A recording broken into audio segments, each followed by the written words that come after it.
Hi, this is Art. Before we start academic advising, I just want to make sure I took a look at your TRMACnet site, see if there's anything I can suggest. First of all, we'll click on your name up here and see that you might want to put in some information down here under General Overview about how students can contact you, what's the best way, either by phone or by email. Let's see, appointment preferences. You have this as the default of none. When students make an appointment with you, you might want to think about having them do it the day before by a certain time or the morning of, so that you don't get surprised with someone coming in your office that just made an appointment. That's up to you though. I'll leave it at none for now. Let's take a look at your appointments. You have some set up already. I'll just show you one thing you need to modify in order to work with students for required advising. You can edit your office hours. I'm not going to do this, I'm just going to show you how. Make sure that you select the blue required advising registration permission and then hit submit. And that's the way that we're going to be giving students permission to register for next term. Again, I'll say never mind, I'll let you change that on your own. Let's see, the other part up here is your students themselves. If you click on all your students, that's going to give you a list, pages and pages of all the students that you come in contact with this term. Academic advisor just gives you the 6 people you'll be advising.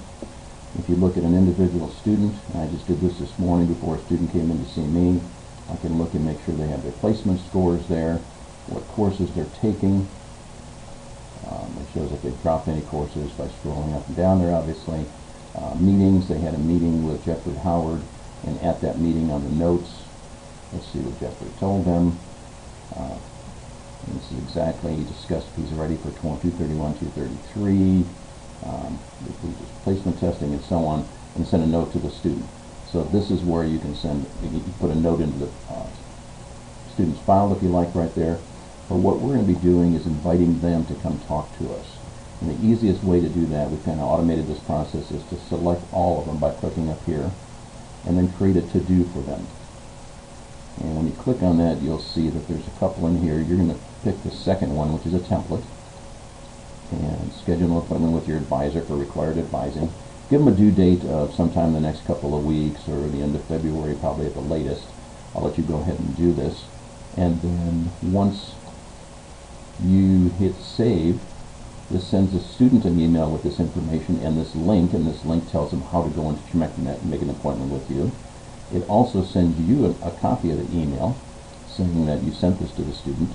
And one more thing it does, I'll click never mind, is on your home page, up here in the corner under recent changes, I like to set mine for at least the last couple of days, those 6 students will be listed here with a to-do or an invitation that got sent to them. Once they make an appointment, you're able to come back here, click on the student, resolve the to-do very quickly, and you can tell at a glance if you have 6 or 5 or 3 or 2 people who still haven't made an appointment. So kind of an easy way just to go back and check on that. Otherwise, you look good. Site looks good. Some people are putting a picture in here that contact with the instructor is important, but that's optional. If you have any questions, you know how to get a hold of me. Email is usually best. Thanks, and if you have any questions, get a hold of me.